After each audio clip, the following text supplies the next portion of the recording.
you did. So, but in order to, have you ever listened to this Rabbi, Ralph Messer, or do you know anything about him? That one out. Two of my friends really are listening to that, so they're sitting there just saying, here's what this man teaches with Torah. Okay. It comes out live on Saturday, 2 different times. If you can get a subscription and just listen all the time. But I've been kind of listening to some of it's really good stuff. But I know yesterday he was saying some stuff that I know I probably didn't get it, and I've got two friends that listen to this also. They're the ones that gave this to me. Get some explanation. Because it was kind of talking about what they're talking was kind of heaven and hell, but they didn't say anything. He had these other people on there, but they didn't really say anything about accepting Christ as your Lord and Savior, basically. Was he Jewish? But I think they're Messianic. Okay, the Messianic. Okay. But, Because if he's truly Jewish, he probably wouldn't. so, I don't know, but it just, you know, I'm listening to some of it, and I'm really kind of seeing how my friends have to, their explanation of some of this stuff. Well, that helped. That helped already. It was stopping. I just wanted to make sure. Yeah, yeah. Oh, he's back. Welcome back. Thank you. You haven't been here for a while. Oh, it's good to be back. How was Florida? I haven't seen any movie Beautiful. since. Weather was beautiful. Um, Somebody sitting here? no. You are. Yeah, you're sitting there. Yeah, because Claudine's back in New Mexico. Oh, is she? Yep. Yep. I don't think for very long. What? I didn't hear the first part of that. Claudine's back in Oh, New Mexico, right? New Mexico, right? Yeah. And Marty's going to try to make it. She went to the musical. Oh, it's over. It's over. Yeah.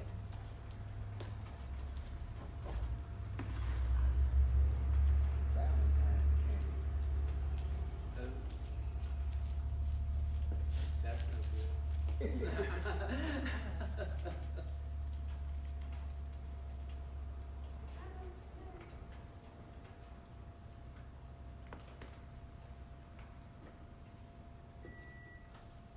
What ones did you have? hmm? What ones did you have?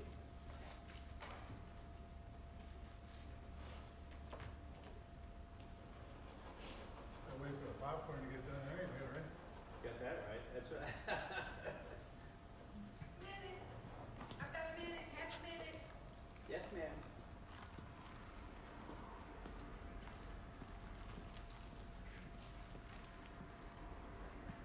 Did I miss anything? Yeah. Only, a third of the New Testament. No. Okay. You're a writer. A writer. Well, I read this on the schedule. No, not right now. I don't. I just realized I had. All right.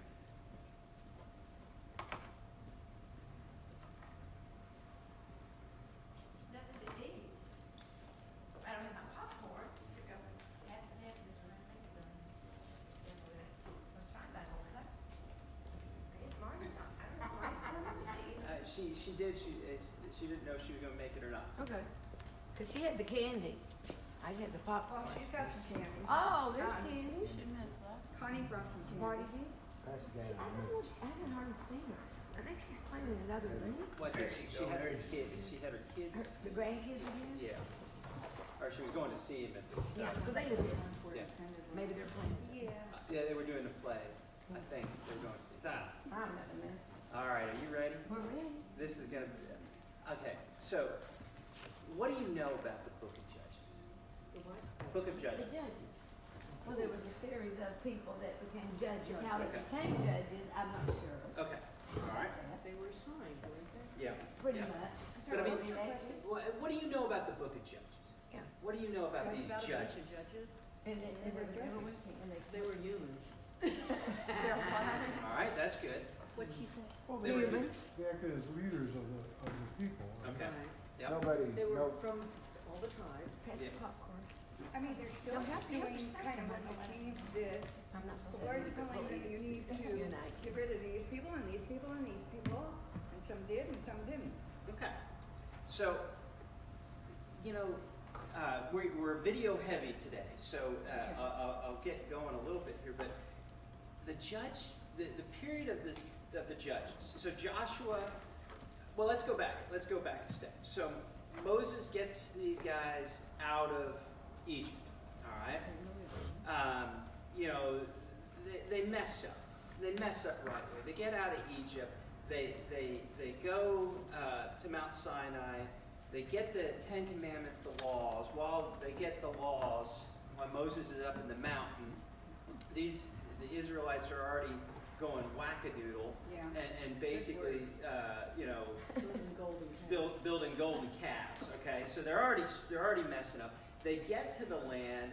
They send spies out, and they're scared to death. Yeah. And it's just like, you gotta be kidding. You just got out of Egypt. You just saw Pharaoh's army destroyed, and now you're afraid of the giants in the land that God said He's going to give you. All right, so they get to wandering in the desert for a while, 40 years. They come back. Moses can't get into the promised land. Joshua takes over. And then last week we dealt with all the battles of Joshua, taking over all the lands, getting the tribes settled. Yeah, that's good. Good point. Getting the tribes settled into their individual spots. Joshua dies. So now Moses passed power. Joshua didn't do that. Joshua that did was a mistake, pass wasn't it? power. Yes. In fact, there's a great leadership book that looks at that when you have secession. In essence, Moses raised up Joshua. I mean, Joshua was with Moses a lot. Okay, Joshua doesn't. Okay, now is that God's plan? Probably. I mean, probably. All right. So now we get, and we start out the book of Judges almost like we start out the book of Exodus, where it's like the people don't remember. All right, they don't remember. So this book of Judges is really this statement. It's God's in the business of bringing sinful people back into a relationship with Him. Sometimes to accomplish this goal, He calls on surprising and unexpected people to help in the process. You could go on to another surprisingly unexpected and just really darn right dumb people. All right? And because what happens is after Joshua dies, there is still loads of Canaanite in the land.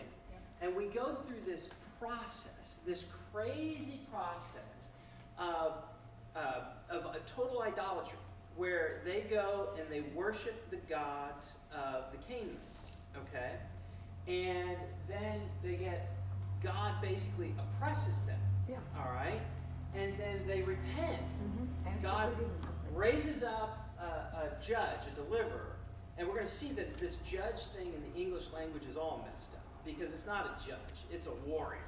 Okay, it's a warrior. Then again, God basically empowers this judge to free them again. They're free for a while. There's a period of peace, and then the judge that God raised up dies, and then they sin again, and we go through it again. This cycle over and over again, and basically you get this. A beautiful quote from Einstein that doing the same thing over and over again and expecting different results is really insanity. And that's what we're in. I mean, that's what's going on. It's crazy because they're not going to, the Israelites aren't going to kick this idolatry thing that they're on until they go to Babel. All right? We got a while to get to that. Until they go, yeah. Until they are conquered and taken to Babylon, that's what finally breaks them of the idolatry that started really even before they were a nation and when they were still a tribe. Because remember, Rachel, when they fled from Laban, okay, is it Laban? Simon was That was the uncle. brother. That's the uncle. That's the uncle. Okay. When Her they dad fled, had orders. yeah, when they fled, she stole the household idols. So it started all the way back then. And they've been trying to kick this basically cycle of sin, oppression, repentance, deliverance, peace, sin again, and we just keep going and spiraling out of control. Is there a consistency of time frame that this occurs in? Yeah, No. Not- Some of it said 20 not years, really. sometimes 40 years. So when it's a you great read question, but in your notes on page 3, basically it goes through the 12 judges, and it gives you the years of oppression and the years that the judge served, and you can see they're all over the place. There's no true. There's no consistency. No I true think that's good. consistency. Well, Yeah. the Bible says it's 325 years recording 6 successive periods of oppression. Yep. So 1, years 2, of 3, oppression. 4, 5, 6. Successive Yeah, 6, 7. periods of Yeah. oppression, which total 325 years. Yeah, but you can see there's different amount of years that they're impressed and different years of the judges. Sometimes it's not. And so what's interesting is we take the book of Judges, and then you sit there and you got this beautiful, beautiful book of Ruth. Our Judges is a messed up, whacked out, crazy bunch of stories. Okay? You're talking murder, intrigue, all right? Oh, it's horrible. Adventure, epic adventures. Oh yeah, total immorality. Child sacrifice. You're talking all this kind of stuff is in the book of Judges. And then you get Ruth, which takes place during this period of Judges.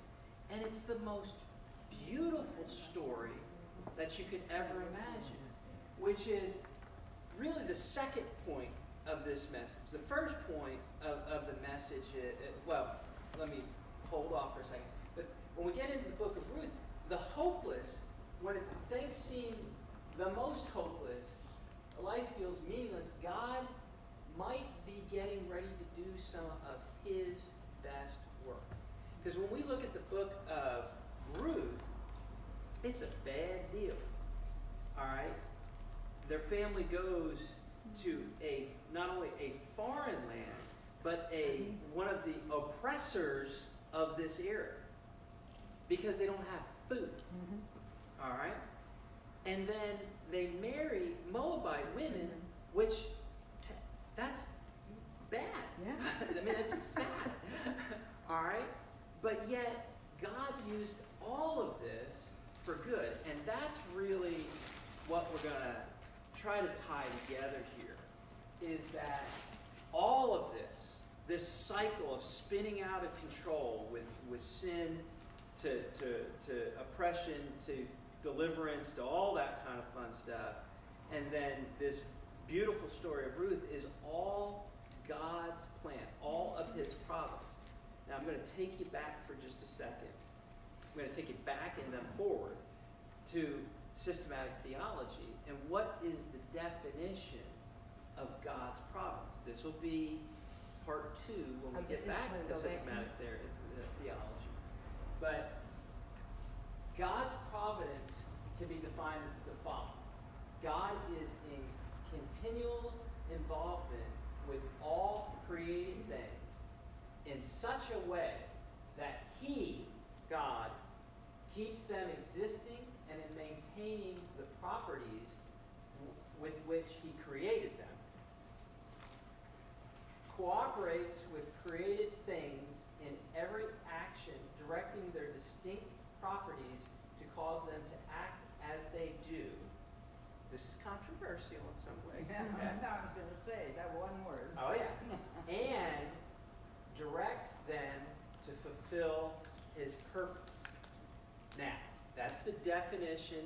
That is a very Calvinist definition, and I'm not going to go too far into that because we'll get there. But that is a very God providence, God-centered definition of providence. Because if you change the word directs to he guides them, which is really what he's doing, Mm-hmm. that changes the complexion of that whole thing. Yes. And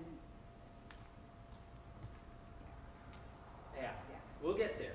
But let's just sort of chew on that for a little bit as we go through this story, that God's providence is at work in everything that you're seeing. And what he's doing is he's using man's free will to accomplish his purpose. That's a tough one to chew on, isn't it? Well, particularly when you say he directs them, it That's what I'm infers saying, a the word. lack of free will. It does. That's when you say guide, it makes a little difference. than It say does. direct. It's a. Undirect. I'll give you this. When we get into providence, it's a tough one because both are true. Both are true. We have free will, Mm-hmm. and our actions, we're held responsible for those actions. Yet, the Bible clearly states that God directs our actions. They're both true. How they fit together, I'm not even gonna begin to try to convince anybody on it. It's just, that goes back to Jonah, Mm-hmm. you know. To who? Jonah the whale? Yeah, Yep. because, he told, he wanted him here. It didn't matter if, let's say it took years over here. Yeah. You were still going to get over here. He was going to get him over here. He was gonna. But he went his way, but no, if he wants you over here, you're going to get over there. Yep. That's exactly what happened. So hang with me for a little bit because what I'm going to try to do is show two things. The videos are going to explain a lot of the stuff around it. I'm not going to repeat a ton of the stuff around it. But what I am going to do is try to point out that God directed what was going on. And not only did God direct what was going on, but the angel of the Lord is deeply involved in the book of Judges. So, go back to our thesis. God is in the business of bringing sinful people back into a relationship with him. Sometimes to accomplish this goal, he calls on surprising and unexpected people to help in the process. This is going to be a fun ride. Yeah.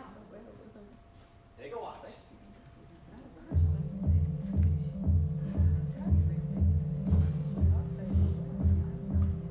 After Joshua died, the Israelites began to worship other gods. Because of this, God caused them to lose their battles and become slaves of other nations. Each time this happened, God would raise up one man or woman called a judge to help the Israelites escape. But after each escape, Israel would go back to their old ways, not living how God had told them to live. Then they would lose another battle and fall back into slavery. This cycle happened over and over again. At one point, the Israelites were enslaved in a country called Midian. They cried out to God for rescue, and God sent an angel to a man named Gideon to help them. God told Gideon the only way to beat the Midianites was to send only a small number of soldiers, just 300. So, in the middle of the night, the 300 soldiers came to the edge of the Midianite camp, blew their trumpets all at once, and smashed jars with torches in them. The incredible sight and sound this made confused and terrified the Midianites so much they began to kill one another. Gideon and the Israelites chased the remaining Midianites and killed them all. After this battle, Israel enjoyed 40 years of peace. But when Gideon died, the Israelites went back to their old ways, worshiping other gods. So they were captured by the Philistines. God sent another judge named Samson. Samson had long hair and was incredibly strong. At one point, he actually killed a wild lion with his bare hands, tearing it to pieces. The Philistine leaders were afraid of Samson because of his incredible strength. So they came up with a plan. They knew Samson had fallen in love with a woman named Delilah, so they paid her to find out the secret behind his superhuman strength. After much convincing, Samson revealed that his long hair made him strong. Soon after, while Samson was sleeping, Delilah led the leaders into his room and they cut off his hair. With his strength gone, the Philistines gouged his eyes out and threw him in prison. While there, his hair grew back and his strength began to return. One day, while the Philistines were partying, they took Samson out of prison, forcing him to perform in front of them in their palace. While standing between two pillars, Samson prayed that God would give him strength. Then, he placed his hands on the pillars and shook them until the roof of the palace completely caved in, killing all the Philistines as well as himself. After Samson's death, the Israelites' pattern of disobedience continued, and God would need to look outside of Israel for someone who would follow God's ways.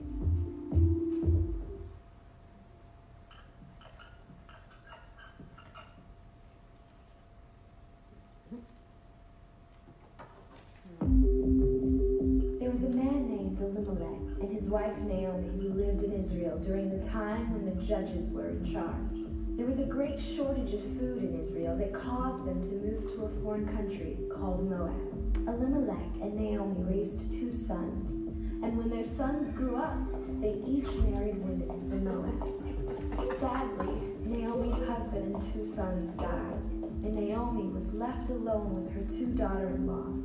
She told them that she was going to move back to Israel, and that they should return to their own families. But one of the women, Ruth, refused to leave Naomi. She said, "Wherever you go, I will go. Your people will be my people, and your God will be my God."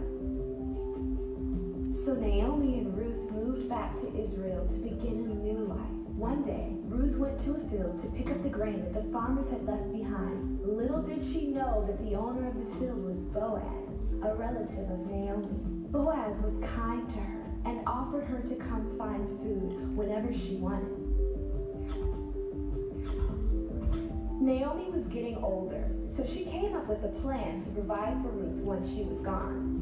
She suggested that Ruth sneak into Boaz's bedroom while he was sleeping, uncover his feet, and ask him to take care of her. Ruth took Naomi's advice. She uncovered Boaz's feet and laid down next to him. In the middle of the night, Boaz woke up startled.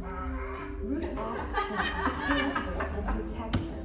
Boaz said he needed to first buy the land she lived on so that he would have the right to marry her. So Boaz brought together the decision makers of his town and asked for permission to buy the land.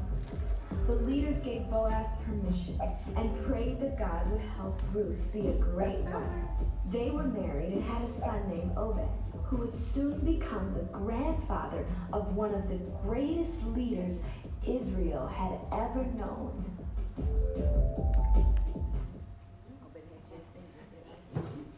I don't even know where to start sometimes with this. Let me ask you something about Yes. Midian. About what? Midian, Moses found his wife there. Yes. Were they all Arab and not Jewish Midians. back then? I always wondered about that. Did he marry out of Yes, he did. I thought he did. Midians are, Yeah. I don't know people They search. were not Hebrew. No, but we know where they came from, meaning they're going to be a line of somebody, you know, in the Bible. But I'm not sure who they are. I thought that was all. I Okay, go ahead. thought Moses' father-in-law was a priest. He was He a was a priest, but I priest. don't know if he was a Jewish priest. That's what I mean, Well, like a priest. I always thought he was. I don't know. But he believed in the Most High God. You know what I mean? So I'm not sure, and I don't have. Let me. He come from one of Noah's sons. He's coming from one of Noah's sons, but yeah, I'll push that off to the All side right, for a just second. look at sometime. Go Yeah. ahead, next time. Yeah, no, it's a great question. Because I always thought about that. Because like I'm really ready for Moabites tonight. That's know. why. So we're gonna take Judges and Ruth like one big story, okay, one big narrative, because they all happen in the same period of time. Okay, so Ruth is sort of an underlying story that sort of fits in. So if you look at this story, it really breaks down into just 4 big sections. Okay, chapter 1 and 2 of Judges is really the definition of it was not finished. They did not complete and drive everybody out of the land. And then it's a very interesting narrative that we're going to look at in chapter 2, where basically the narrative tells exactly what happened and what's going to happen. So like chapter 1 goes and it gives you all these lists of nations that they didn't drive out, all these cities that they didn't drive out. But then chapter 2 sits there and says, this is what's going to happen. All right? Now, the bulk of this is chapter 3 through 16 of Judges, which goes through all of these 12, 13 judges, depending on how you want to look at the numbering. Some of these judges we know a good bit about. Some of them have so little space that we don't know that much about besides they were a judge. Everybody knows Gideon, Yeah. and everybody loves Samson. Yeah. You may know Deborah. Yeah, you know David. Deborah's a great one. But there are some other really interesting folks, and we'll break that down here in a little bit. But then we get to the end of Judges, and it is, for lack of a better term, brutal. Just absolutely brutal.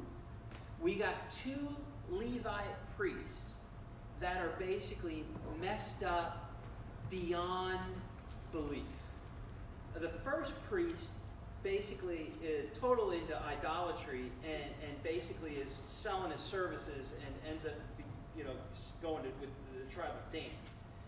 This other Levite, oh dear God, he has a concubine. Yeah. And when we get this almost Samson or Sodom and Gomorrah type thing with Lot, like replayed. And he basically gives his concubine, who gets taken, obviously advantage of, basically raped, and then what does he do but cuts her into pieces and sends her out to all the tribes? Okay? It's brutal. I think it's horrible. It's Anything we terrible. do today. And the point, the point of the corruption of the people is God wanted to take this nation that he promised to Abraham and make them a nation to himself. He puts them into the land, and with a very, not a short period of time, but within a period of time, you can't tell the difference between the nation that he wanted to create, that was supposed to be a nation of righteous priests, and the Canaanites, which they were supposed to wipe out. Yeah. That's the point of these 2 terrible stories. Yeah. Because what happens is the tribe of Benjamin almost gets completely wiped out in a civil war. First civil war. Think about this for a second. In the New Testament, who comes from the tribe of Benjamin? Paul. Oh, that's right. And then Explains a lot. and then intermixed in this story is this beautiful, beautiful story of Ruth, who should have nothing at all To do with any of it, right? to do with anything, because she's a Moabite. Now hang on to that one for a second, because I'll tell you where Moabites come by the end of this. So, now that I gave you that overline, another video. This one, these are great. But it really is going to go over both books, and then we're going to hit highlights.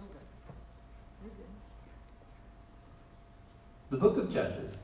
So remember, after Joshua led the tribes of Israel into the promised land, he called them to be faithful to their covenant with God by obeying the commands of the Torah. And if they do this, they will show all the other nations what God is like. So Judges begins with the death of Joshua and basically tells the story of Israel's total failure. The book's name comes from the type of leaders Israel had in this period. Before they had any kings, the tribes were all governed by these judges. Now, don't think of a courtroom. These were regional, political, military leaders, more like a tribal chieftain. And you need to be warned, the book of Judges is very disturbing and violent. It tells the tragic tale of Israel's moral corruption, of its bad leadership, and basically how they become no different than the Canaanites. But this sad story is also meant to generate hope for the future. And you can see this in how the book's designed. There's a large introduction that sets the stage for Israel's failure as they don't drive out the remaining Canaanites. Then the large main section of the book has stories about the growing corruption of Israel's judges. And the progression here shows how Israel's leaders go from pretty good to okay to bad to worse. The concluding section is really disturbing and shows the corruption of the people of Israel as a whole. So let's dive in and we can explore each part a bit more. The opening section begins with the tribes of Israel in their territories in the Promised Land. And while Joshua defeated some key Canaanite towns, there was still a lot of land to be taken and lots of Canaanites living in those areas. And so chapter 1 gives a long list of Canaanite groups and towns that Israel just failed to drive out from the land. Now, remember, the whole point of driving out the Canaanites was to avoid their moral corruption and their way of worshiping the gods through child sacrifice. God had called Israel to be a holy people, and that does not happen. Chapter 2 describes how Israel just moved in alongside the Canaanites and adopted all their cultural and religious practices. And it's right here that the story stops. For nearly a whole chapter, the narrator gives us an overview of everything that's about to happen in the body of the book. This part of Israel's history, the narrator says, was a series of cycles moving in a downward spiral. So Israel became like the Canaanites, and so they would sin against God. So God would allow them to be conquered and oppressed by the Canaanites, and eventually the Israelites would see the error of their ways and repent. So God would raise up a deliverer, a judge from among Israel who would defeat the enemy and bring about an era of peace. But eventually Israel would sin again, and it would all start over. This cycle provides the literary design and flow for the next main section of the book. It gets repeated for each of the 6 main judges whose stories are told here. Now, the stories of the first 3 judges, Othniel, Ehud, and Deborah, they are epic adventures. They're also extremely bloody stories. Either the judge themselves or people who helped the judge, they defeat their enemies and deliver the people of Israel. The stories about the next 3 judges are longer, and they focus in on the character flaws of the judges, which get increasingly worse. So Gideon, he begins pretty well. He's a coward of a man, but he eventually comes to trust that God can save Israel through him. And so he defeats a huge army of Midianites with only 300 men carrying torches and clay pots. But Gideon has a nasty temper, and he murders a bunch of fellow Israelites for not helping him in his battle. And then it all goes downhill from there. He makes an idol from the gold that he won in his battles.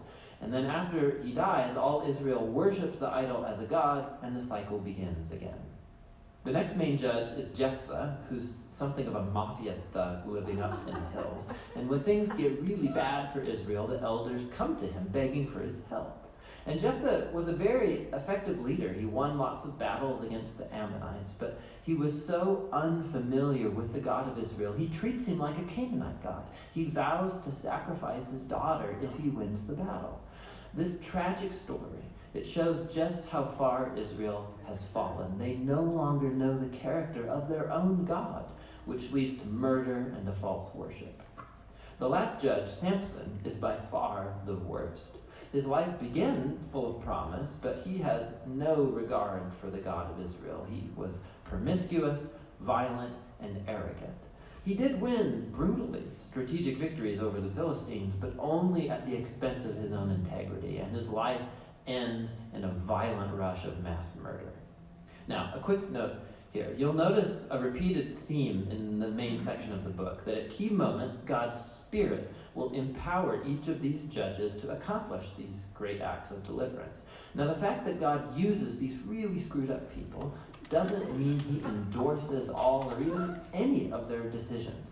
God is committed first and foremost to saving his people, but all he has to work with is these corrupt leaders. And so work with them he does.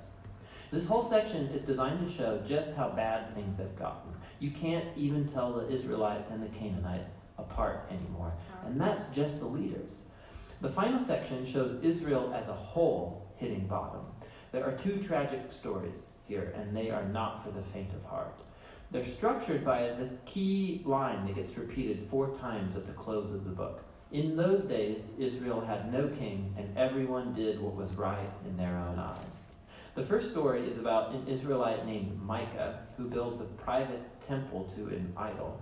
And that gets plundered by a private army sent from the tribe of Dan. So they come and they steal everything, and then they go and burn down the peaceful city of Laish and murder all of its inhabitants. It's a horrifying story.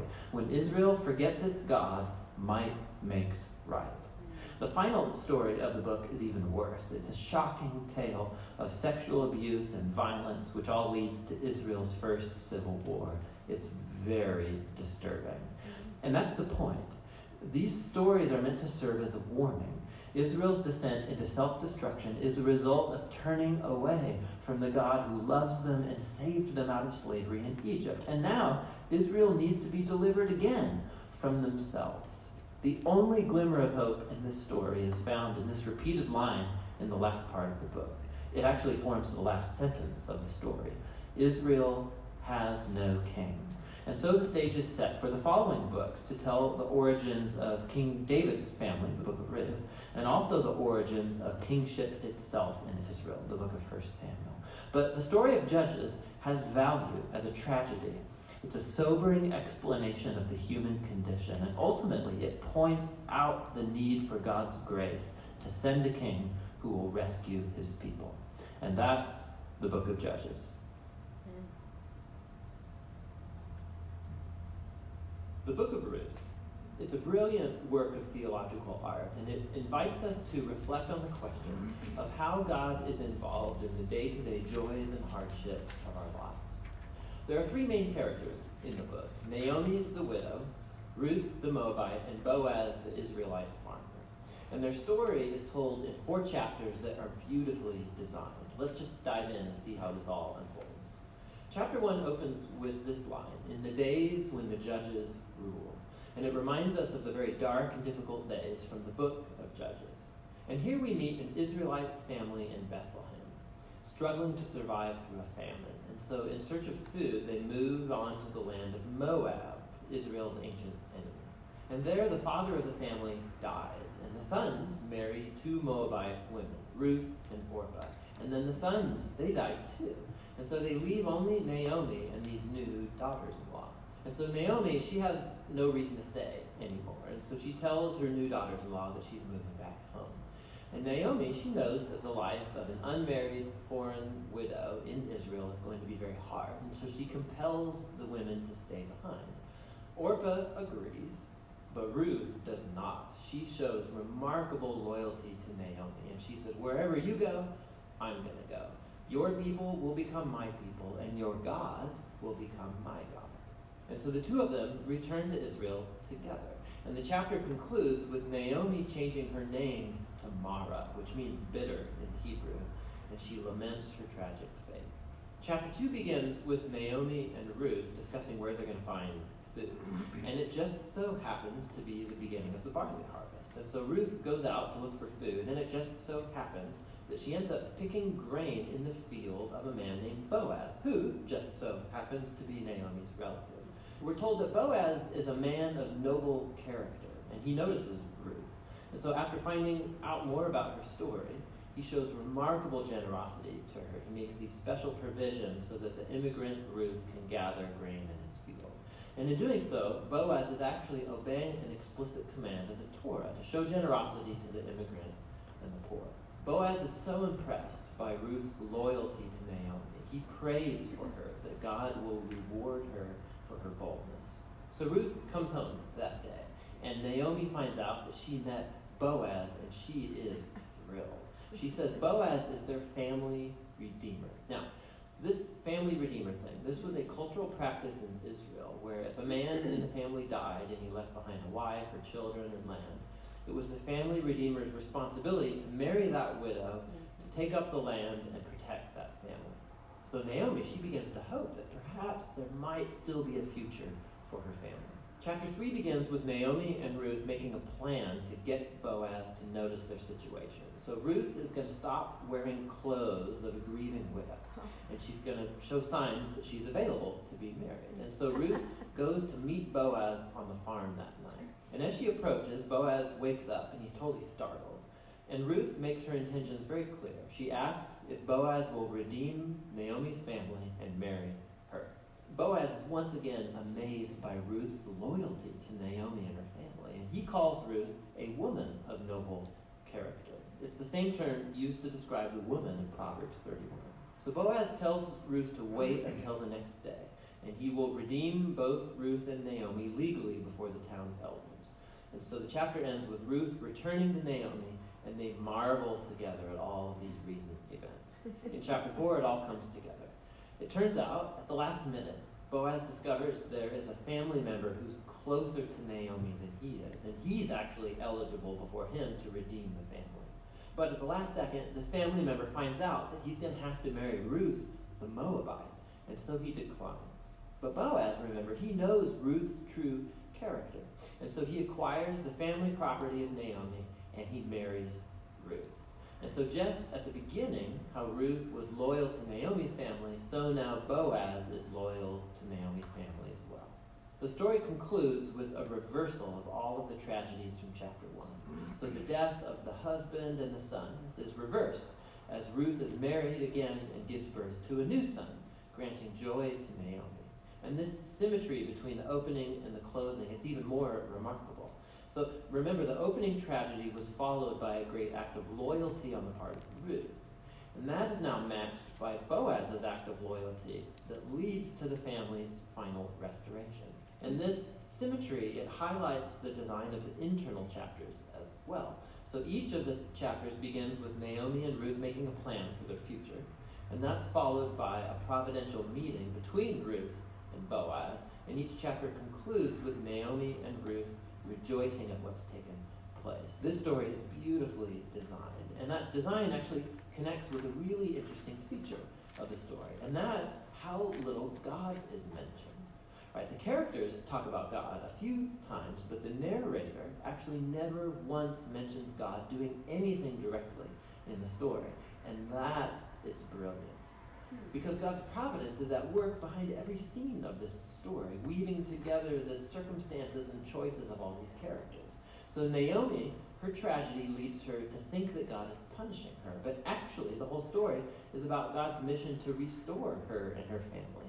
And he's doing so through Ruth, through her boldness and loyalty, which brings healing to Naomi's life, but not without Boaz, who's a no-nonsense farmer who's full of generosity and loyalty. And so God uses his integrity combined with Ruth's boldness to save Naomi and her family. And so this story brilliantly explores the interplay of God's purposes and will with human decision and will.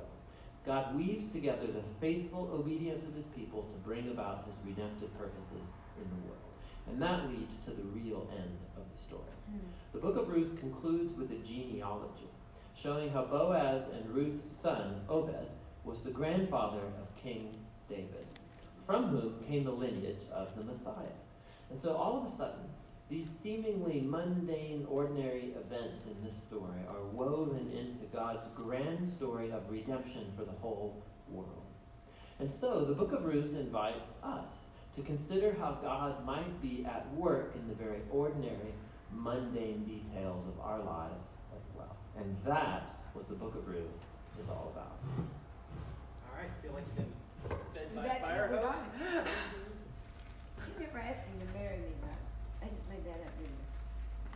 Well, no, I mean, she, Will you take my By- family? by her but cult- me, by- guardian of demons. By her Yeah, actions, by by her her actions. feet, Be- it's cultural. yeah, that was a cultural thing by Leonard. That wasn't, and know this, I mean, we can't study every detail, obviously, because this is really a survey of trying to put it all together, but that was a cultural thing where laying at the feet was basically, It's in another one that you, I Yeah. married So you. is this book intended to be a transition from Yeah. Judges to David? absolutely.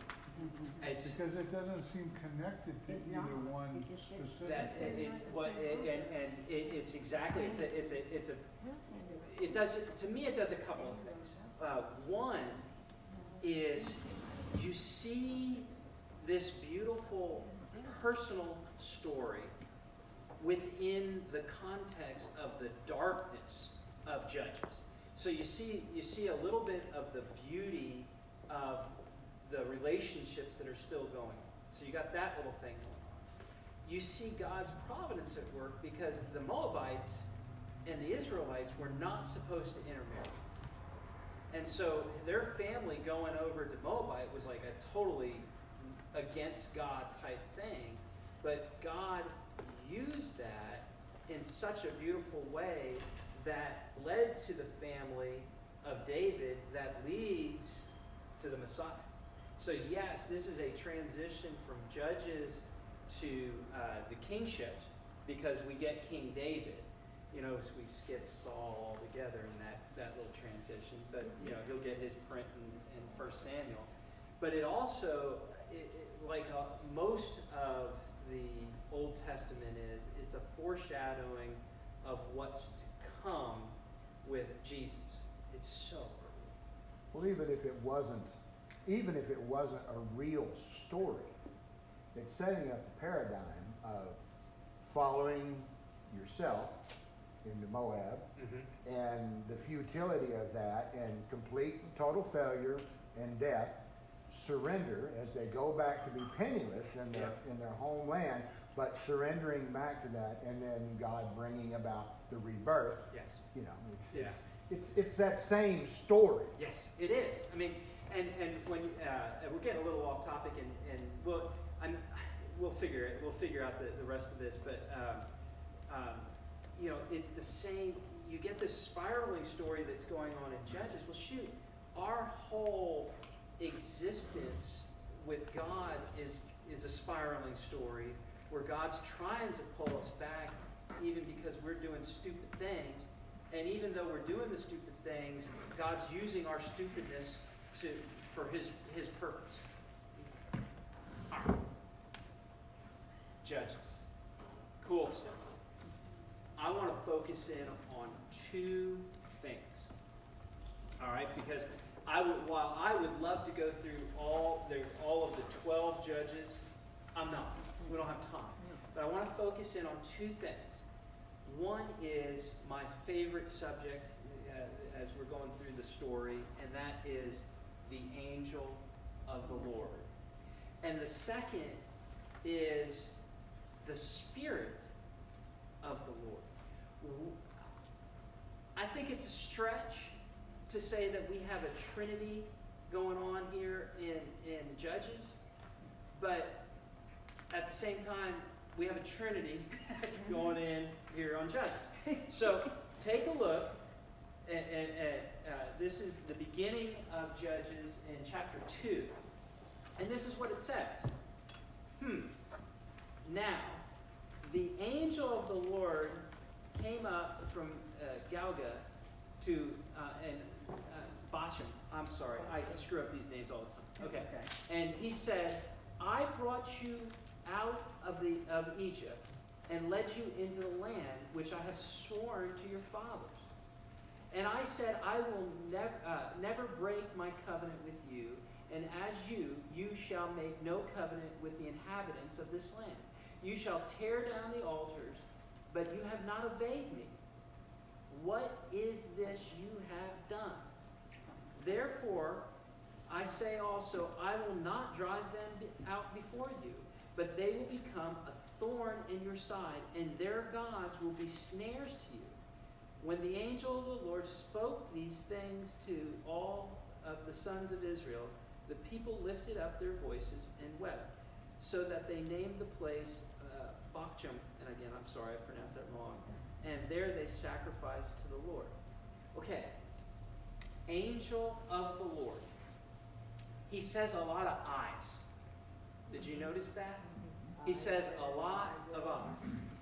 This is, in essence, the visible Yahweh. The visible Yahweh is Jesus. Okay? The visible Yahweh is Jesus. He sat there and said, this is no angel, because an angel did not lead them out of Egypt. It's a lot of eyes. Yeah. Okay? So, when we back up a little bit, this whole narrative talks about this cycle. And the narrator is the angel of the Lord. A little freaky there, isn't it? All right? Because the angel of the Lord is going to pop up in a lot of different places. He's going to pop up and we're going to have this wonderful conversation with Gideon, where the angel of the Lord shows up and says, "Hi, mighty warrior." Now, he's sitting there saying, "Hi, mighty warrior," to Gideon, who is hiding in a valley. You know, so this is where I think that that Jesus has some sarcasm in him, you know, or at least a good humor, a sense of humor. When we get into Samson, the angel of the Lord basically is the one who shows up to Samson's parents to tell him what's about to happen. All right? It's cool. So, here's the full list of judges. Pretty good, okay, bad, worse. Some of these guys have so little print that you wouldn't know them. Okay? Some of these guys you know. All right? Now, I had 13 in okay. Why is that? So, Samson, Yeah, or well, it's- Gideon's son. Some That's the people, Amalek. yes, will consider him a judge, Right. but he actually usurped the power Yeah, they of said that. another judge, Yeah. and was not ordained, if you want to say, by the Lord. So that's where you get, some people will say 3 years 13, only, yeah. and some people will say 12. And then So some that's, getting back up yeah. and back. Okay, I see it. 6. okay. So you ready to watch another video, or Uh-huh. you want to check for a little bit? Mm-hmm. You ready? Video. All right. I'm sorry we're video heavy tonight. It's good though. This is your story. This is my story. But most of all, this is the greatest story ever told. This is God's story.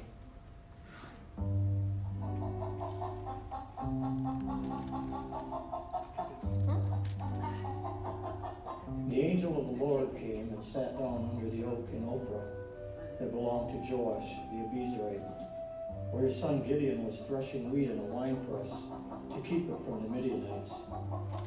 When the angel of the Lord appeared to Gideon, he said, "The Lord is with you, mighty warrior." "Pardon me, my Lord," Gideon replied, "but if the Lord is with us, why has all this happened to us? Where are all his wonders that our ancestors told us about when they said, 'Did not the Lord bring us up out of Egypt?' But now the Lord has abandoned us and given us into the hand of Midian." The Lord turned to him and said, "Go in the strength you have and save Israel out of Midian's hand. Am I not sending you?" "Pardon me, my Lord," Gideon replied, "but how can I save Israel? My clan is the weakest in Manasseh, and I am the least in my family." The Lord answered, "I will be with you, and you will strike down all the Midianites, leaving none alive."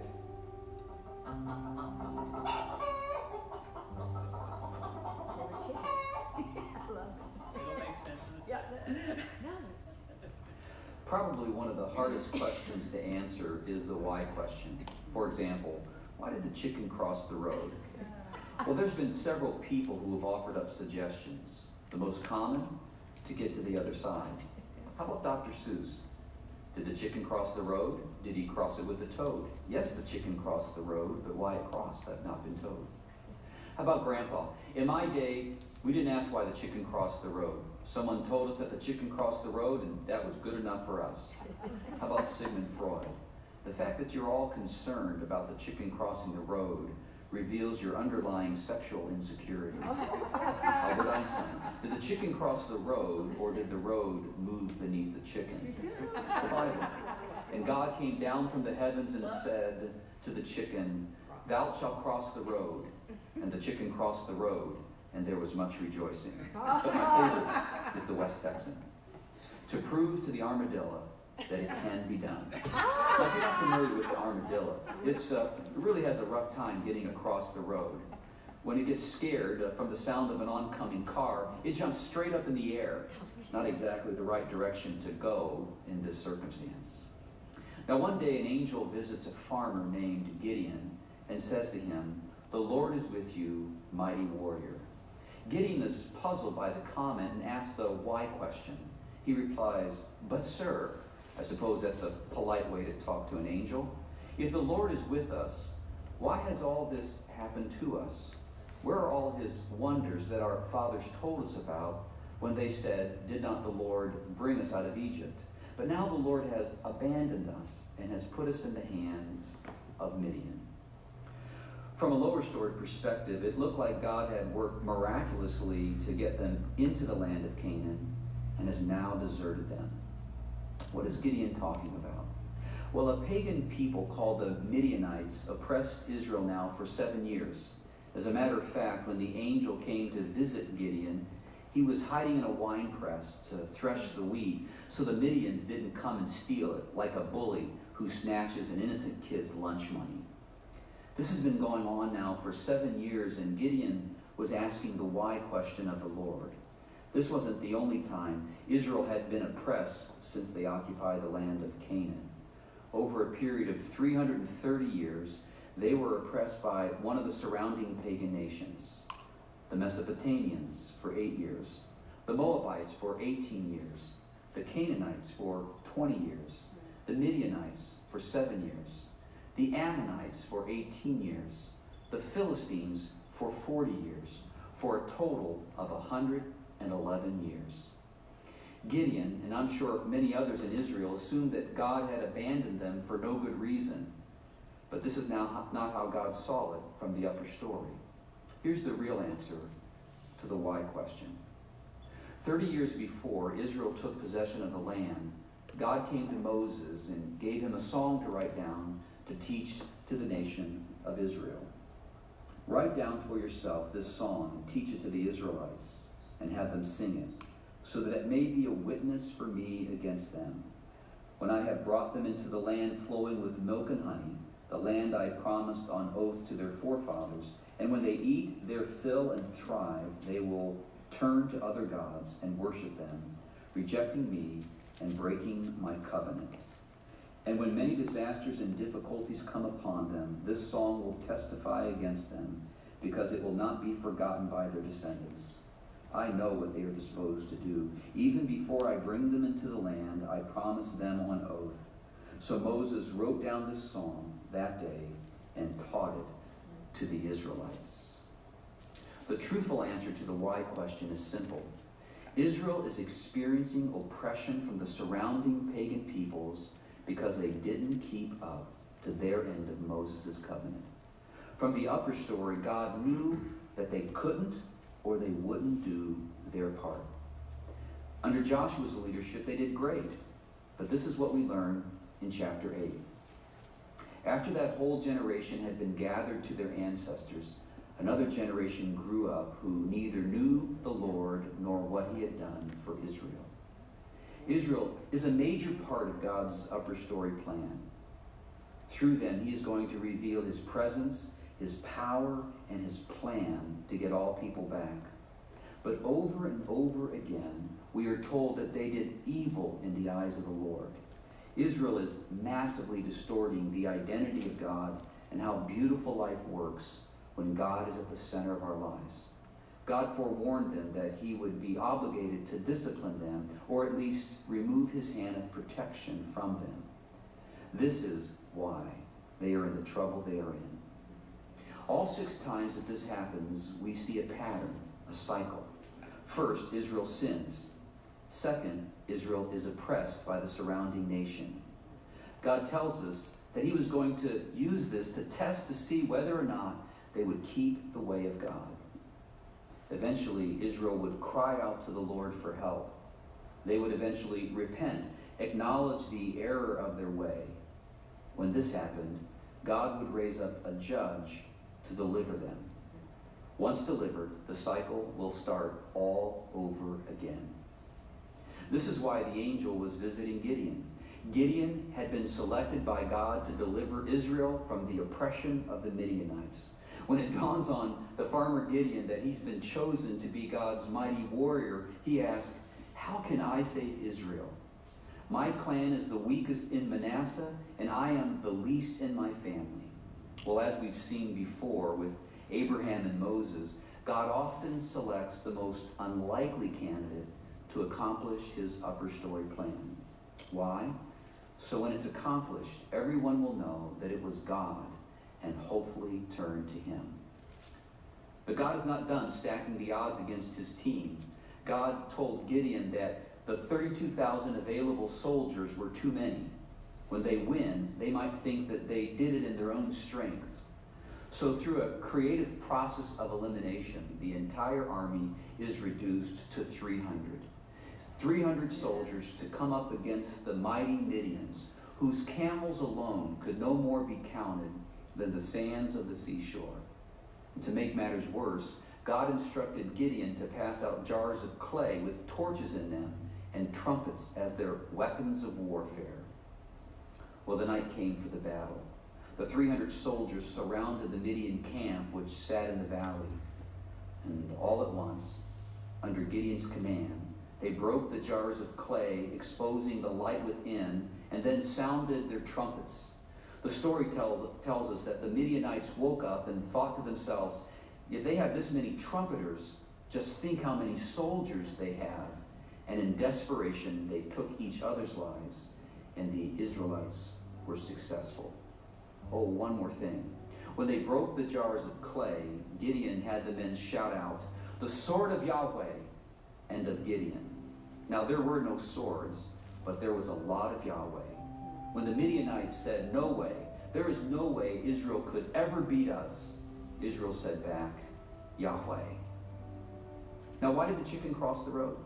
I'm not real sure. I'm more in line with Colonel Sanders' philosophy. What, I missed one? But I do know the answer to Gideon's question, because the same is true of our lives today.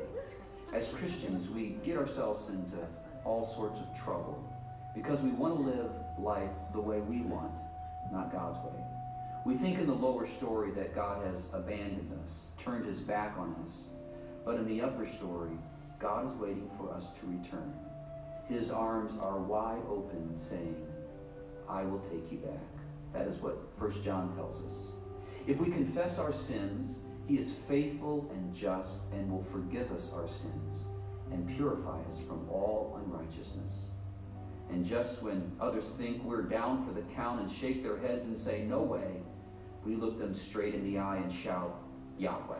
Yahweh, how cute. You knew that was coming. Okay, Midianites. Did you find it? Yes, I did. Okay.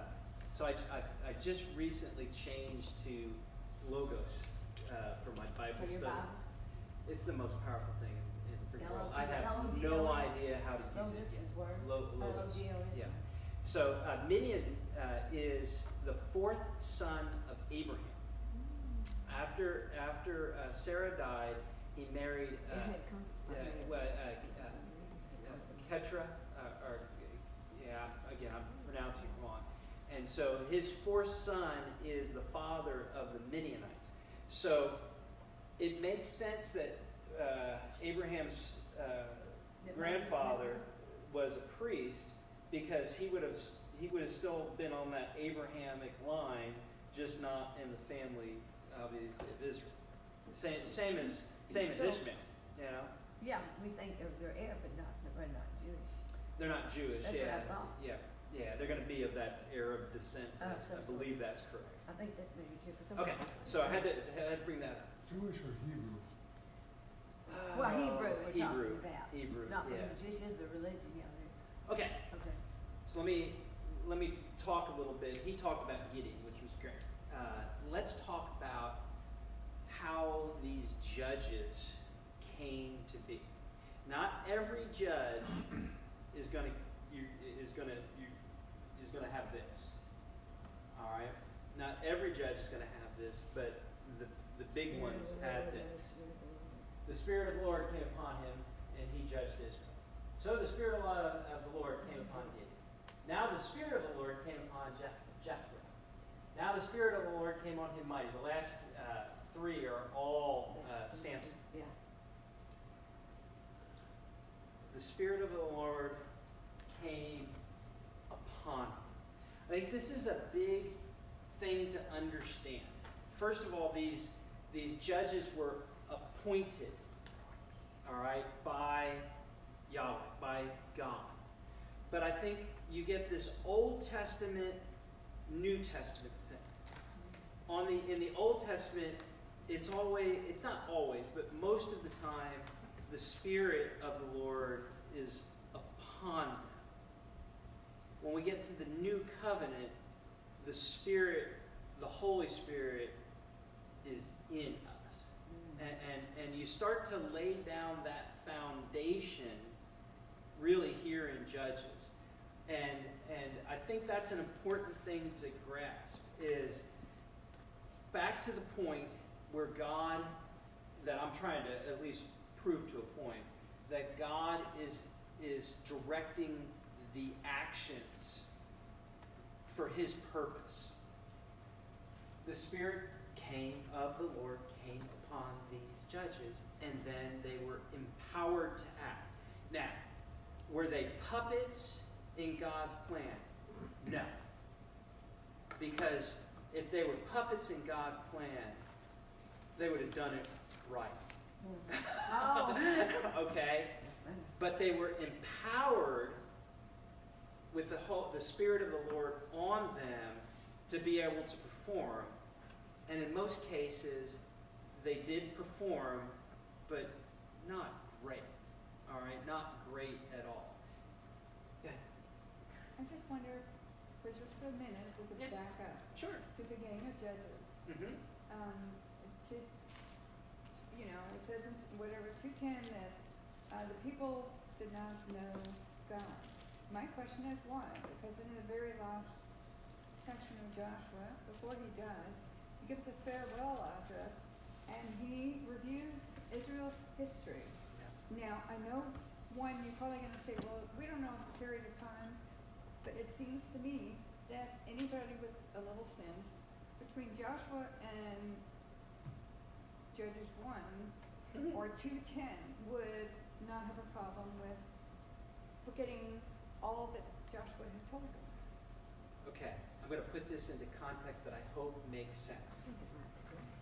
In the 1950s, really up until the 1960s, we taught in public schools God. Mm-hmm.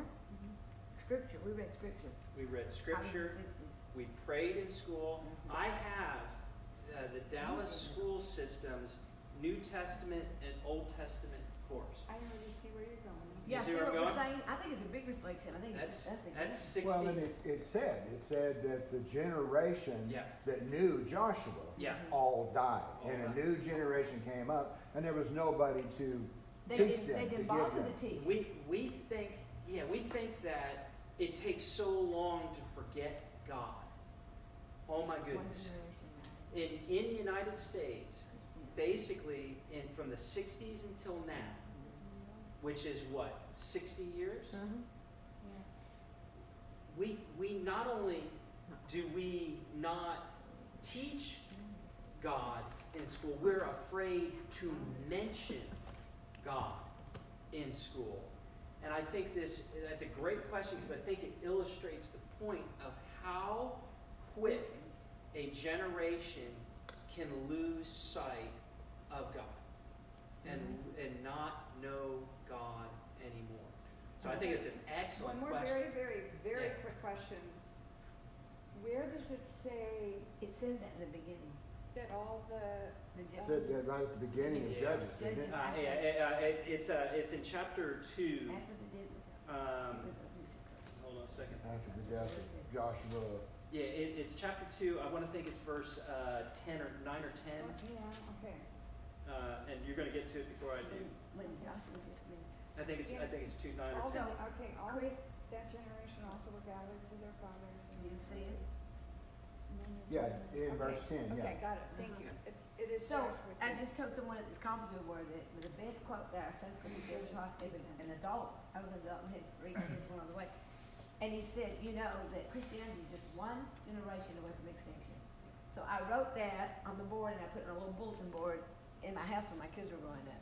Yep. And it's true, look at it now. So you know how many people at this conference said, well, my kids aren't church, or my kids don't go to church, or one does and the other doesn't, okay? And we churched, Yep. we brought them to church, we taught them. I mean, you know, I think it's a good point. I want to make sure we keep going on, but we're there right now. I agree, I think that's just. We're there right now where we can lose it. And not only can we lose it, but I'm sure it's been said in every generation, but we are very, very similar to the age of the judges. We're up and down, up and down.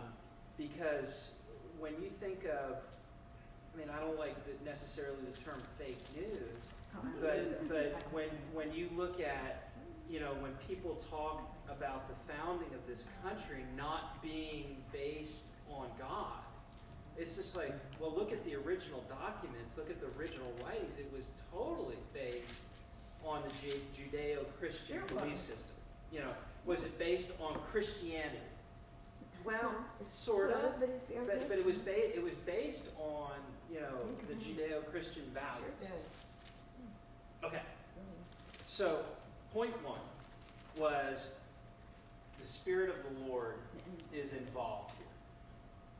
Not making them puppets, but He's definitely empowering them, okay, to do His will. They screw it up. Each one of these judges has problems. Okay, and they get progressively worse. Some of them are pretty good, but some of them, when we get to Samson, he's just terrible. So, let me skip over that. So, he went through Gideon very well, but with Gideon, this is the angel of the Lord talking to him every way along the way. When he talks about Samson is another, and on your outline, it gets hidden a little bit, but on page 5, what I gave you is each one of the times that the angel of the Lord shows up, okay? And you can read those for yourself. But the angel of the Lord, when we get to Samson, is so involved, especially with the parents. It was page 5. We're looking for it. It's there. At the top of It's that just, page. yeah, it's I just. say just plain by itself, we got it. So the angel of the Lord is talking to Samson's parents all the way along the way to basically tell them what Samson's going to do. And the parents actually listen. Samson's a total wreck, but they actually listen.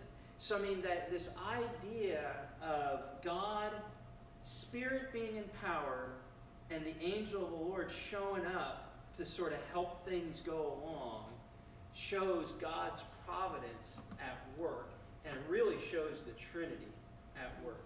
The Spirit, the invisible Yahweh, and the visible Yahweh. Incarnate Christ, angel of the Lord. And we end Judges with, basically, in those days there was no king in Israel.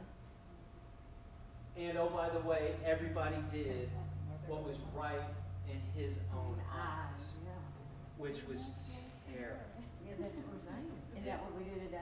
That's exactly Yeah, what we do it today. feels good, we do it. So I think we're going to make it. Okay, good. But we get this beautiful story of Ruth. All right, we get this beautiful story of Ruth. And I'm going to set up a bunch of this, and then we'll watch the video, so I want to get the video in there. But when you look at where they were, so they were in Bethlehem, and basically they go through Jericho and they go over to Moab. Okay? Now, Moab, where did the Moabites come from? They've been there a long time, too. Okay. Esau? Oh, but Bill? Moabites, remember the old story of Lot? Yeah. After the Sodom and Gomorrah, and he goes into the caves, and his daughters get him drunk, And they have babies. and they have babies. Well, one of those is Moab. Moab, and that sweet starts there, yeah. So Descendants. the Moabites are basically the incestuous Hebrews. son of Lot. Okay? Now, it's very interesting. Names are always meaningful. So, Amalek, no, it means my God is king. And Bethlehem means house of bread. So let's just find the humor in that. My God is king runs to the Moabites because he's living in Bethlehem, the house of bread, and there is no food. Okay? So you got to find a little bit of the humor in what's going on here. Okay? Because this is totally, these guys going and leaving Bethlehem to go to Moabite is totally out of the will of God. It reminds me so much of Abram and Sarah leaving the land, not by God's choice, but because there was a famine in the land, and going down into Egypt, and then Abraham basically saying that Sarah is his sister, yada, yada, yada. Okay? So with that setup, one more video. This is your story. This is my story. But most of all, this is the greatest story ever told. This is God's story.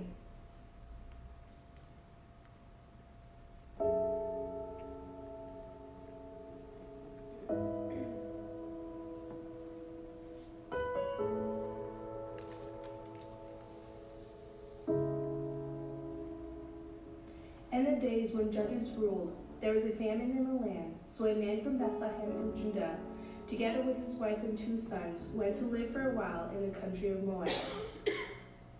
The man's name was Elimelech, and his wife's name was Naomi. The names of their 2 sons was Mahlon and Chilion. They were Ephrathites from Bethlehem, Judah. They went to Moab and lived there. Now Elimelech, Naomi's husband, died, and she was left with her 2 sons. They married Moabite women, and one was named Orpah and the other Ruth. After they had lived there about 10 years, both Mahlon and Chilion also died, and Naomi was left without her 2 sons and her husband. When Naomi heard in Moab that the Lord had come to the aid of his people by providing food for them, she and her daughters-in-law prepared to return home from there. With her 2 daughters-in-law, she left the place where she had been living and set out on the road that would take them back to the land of Judah. When Naomi said to her 2 daughters-in-law, "Go back, each of you, to your mother's home," but Ruth replied, "Don't urge me to leave you or to turn back from you. Where you go, I will go, and where you stay, I will stay. Your people will be my people, and your God, my God. Where you die, I will die, and there I will be buried. May the Lord deal with me, be it ever so severely, if even death separates you and me." When Naomi realized that Ruth was determined to go with her, she stopped urging her.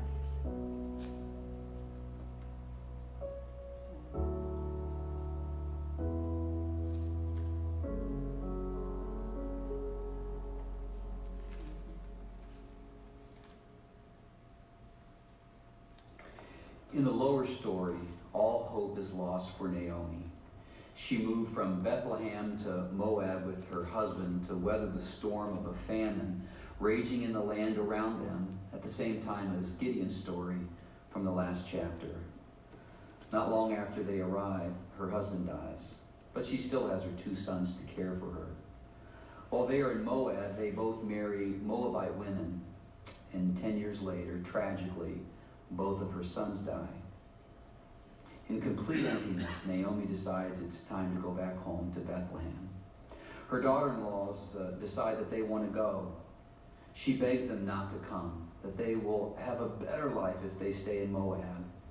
She finishes her speech with these painful words.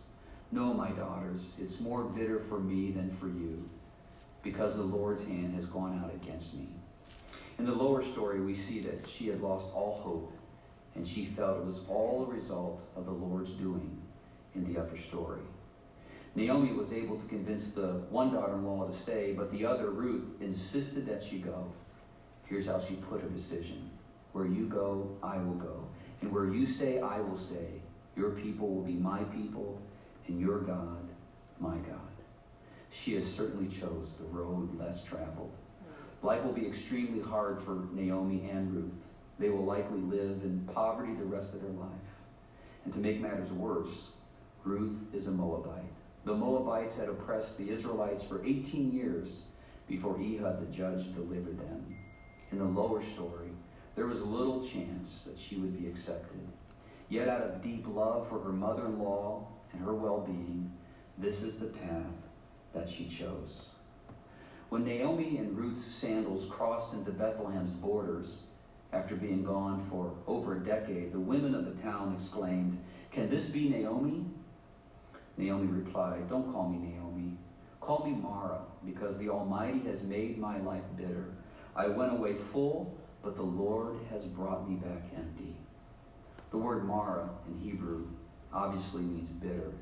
She is really convinced that God has orchestrated all of this, and he has, but she just doesn't know how the story will end.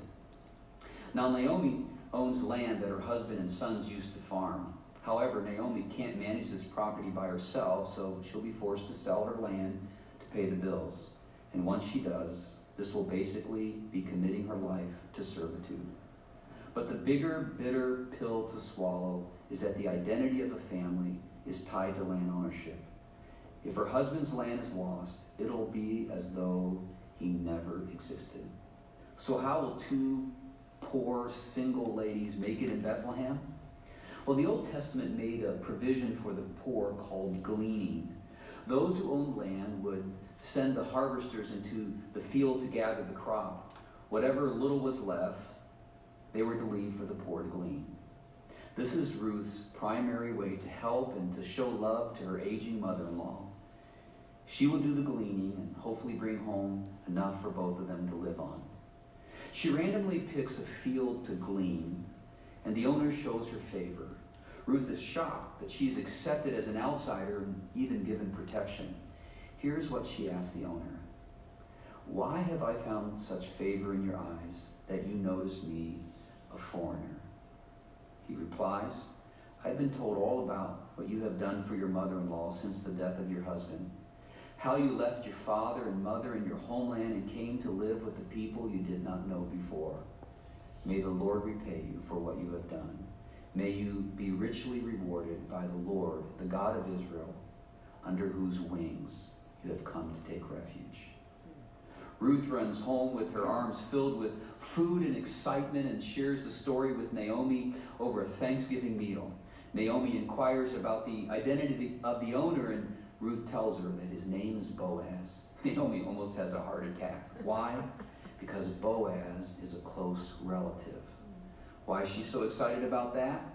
You see, there is a concept taught in the law, in Deuteronomy 25 to be exact, that states that if a man dies without an heir, the next of kin has the option to marry his widow, love her, take care of her, pay off the financial debts, and redeem the land.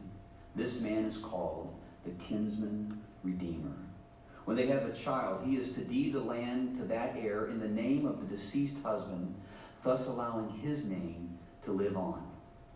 Essentially, the kinsman redeemer takes on a huge risk and in the end doesn't increase his net worth a single penny. Naomi hasn't been this hopeful in a long time. She takes on the role of a Jewish matchmaker like the one you see in Fiddler on the Roof. She tells Ruth to take a shower, splash on some Chanel 5, and put on her Sabbath best. She was then to head over to Boaz's house that night, playing the part of Cinderella. She needed to wait until he had finished eating. Never approach a man with an empty stomach. After he went to bed, she was to sneak in, uncover his feet, and lie down at the foot of his bed. Boaz would understand exactly what Ruth was doing. It was a nonverbal way of requesting marriage. Ruth does everything Naomi asks of her. And Boaz wakes up startled and asks who she is. She replies, "I am your servant Ruth. Spread the corner of your garment over me, since you are a kinsman redeemer." Now the word for garment in Hebrew is the same word for wing. When Ruth first met Boaz, he referred to God's wing providing her refuge. Ruth was now asking Boaz to be God's wing to her, and he accepted. He exercised his obligation, and they were married. He not only bought Ruth's widow's land, but all his brother's land and their father's as well. Risking his own estate, didn't add to his personal treasury by one line item, and redeemed them all. What drives a Boaz to turn his attention from his own selfish needs and wants to reach out to an outsider? Well, as it turns out, Boaz, the now strong, wealthy, respected man in Bethlehem, knew what it was like to be an outsider. We learn in another part of the story of the Bible that Boaz's mother is Rahab, the harlot. Rahab was the Canaanite prostitute that provided coverage for Joshua's spies when they were scoping out the land. She risked her life and as a result was adopted into the family of Israel. Boaz knew what it felt like to be an outsider at one time and had it in his heart to reach out to someone else in that same position. As it turns out, that person was Ruth. Ruth and Boaz had a little boy together. That little lad didn't know it yet, but he will inherit the land of his father, Mahlon, whom he never met. He will carry on that family name because of the kind act of Boaz. The women of the town said to Naomi, "Praise be to the Lord, who this day has not left you without a kinsman redeemer." In the lower story, Naomi thought her life was over, that God had given up on her. Well, she was mistaken.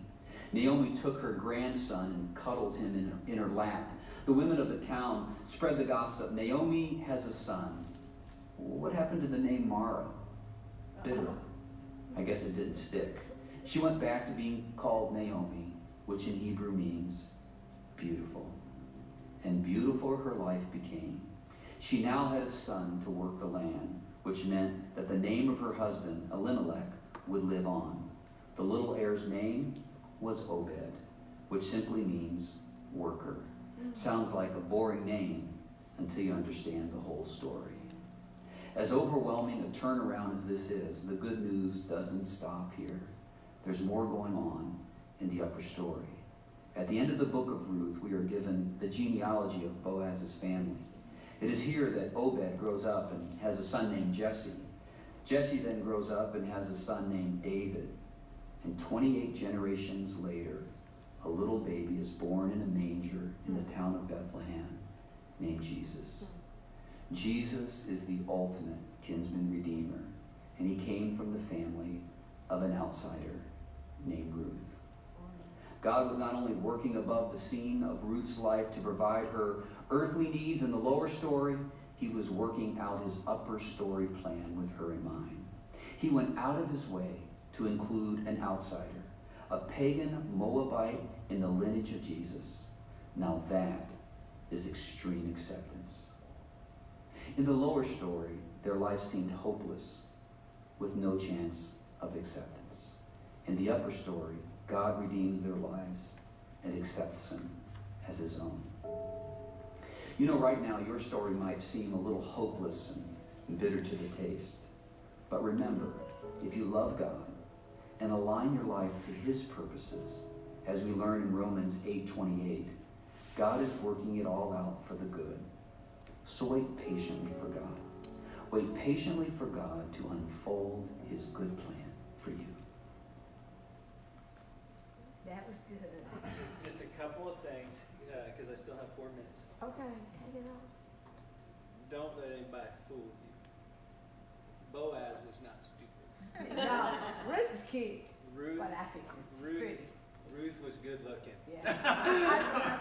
All right. I mean, good looking. And I think I have this on your outline, but I think it's important to understand the 3 scriptural roles or duties of a kinsman redeemer. And think about this with Boaz and Ruth, but also think about this with Jesus. Okay? The first is to redeem the property and or its relatives, and the scriptural references are there. The second is to provide an heir through marriage. Yeah. I just think about that for a second when it comes to the bride of Christ, which is the church. Now, we don't get redeemed through the church, but we're part of that body that becomes adopted into God's family through our being born again. And then to avenge the unlawful death of a family member. That's part of the duties that they have. Okay? So all of those things add up as a duty of a kinsman redeemer. Now, don't tell me that all of these little coincidences Just happened. just happen. No. Okay? So, I mean, I want to go back and just make sure that this is up here again. Because when we first did it, when we first showed this up there, it was just like, ooh, man, I don't know. This is a little sketchy. But God is continually involved with all created things in such a way to keep them existing and to maintain the properties which he created them. Cooperate with the created things in every action, directing their distinct properties to cause them to act as they do, and direct them to fulfill his purpose. We have free will, but God is in control. And this Judges and Ruth show that in such a way. Again, I can't tell you, these are independent truths. Our actions are our actions, and there's consequences to our actions, and we have free will. Yet, God is in control. And we're going to find out that ultimately Jesus is the kinsman. There's such a beautiful connection, that's probably not the right one, between Ruth as a foreigner and us as the body of Christ, because there's many, many thousands and thousands of people who are not like the rest of the people, and yet we are all one body and we're his bride. Think about that. We have foreigners into our country, other people have foreigners, and it's just tells you that it doesn't matter. And what does what does Paul tell us? This is not our home. We are foreigners, strangers in a strange land. So there you go. That was fun. That was great. good. Do you even have that definition that you had up there of his providence? Did you put that on your website? If you This have one? your book, that comes Is it in right the out of the book of Systematic Theology. Okay, I didn't bring it. Yep. Don't forget to point out this wonderful shape. Oh yeah, that was good I didn't too. even mention it. Conflicts with I Israel. saw But it's basically, again, it's for your own edification. But this goes through the conflict between the Moabites and the Israelites, and you can read through all that and again wrap your arms around that. That's the lineage of Jesus Christ. So, Good job. all And right. then Steve Watt might have been mad because he got the shaft kind of decided to turn it. I was good. All right. Next week we get Saul, we get the kingship. Yes. We're having a chili cook-off. Yeah. Is it gonna be in here? Yeah, we are having chili instead, but it's become eat chili. It's it's not gonna be going by 6. It'll probably be over, they might still be eating, but I think we'll be all right. I'll check and just make sure Yeah, it's if you okay. come to eat, Okay, y'all so come we'll eat, deal with chili. that. They're doing it, it was in the Thank you. bulletin this morning. Well, then I guess the Come good make thing, chili, you should make it. that we're on the calendar, they know we're here. So I what I'm think we should come thinking, at 5 and eat chili. I think we should come, Well, well, so I'll be but here I eating think chili. it's while you do class. Well, honestly, I think everybody that's eating chili should just stay. Dang, right. Now, she says come at 4, then Because I she, think it starts at 4. yeah, come at 4. Well, judging is It between says three right and four. here, Good open to the public at 4 on North I Shore can't do Churches. church. So Chris, believe it or not, I have a great uncle The judging is between three and four. that his first wife died, and he went to Lebanon and got the sister to come and raise the kids. Cause it Well, that- works both ways. That whole kinsman redeemer thing even Yeah. goes back to Judah. Yeah. Right after Joseph goes to Egypt, you get that strange chapter in Genesis where Judah does his thing with continent. I think God deserves. You mean Judah, the brother Judah. The real brother The Judah. real brother. Hasn't seen his son. It says on here, March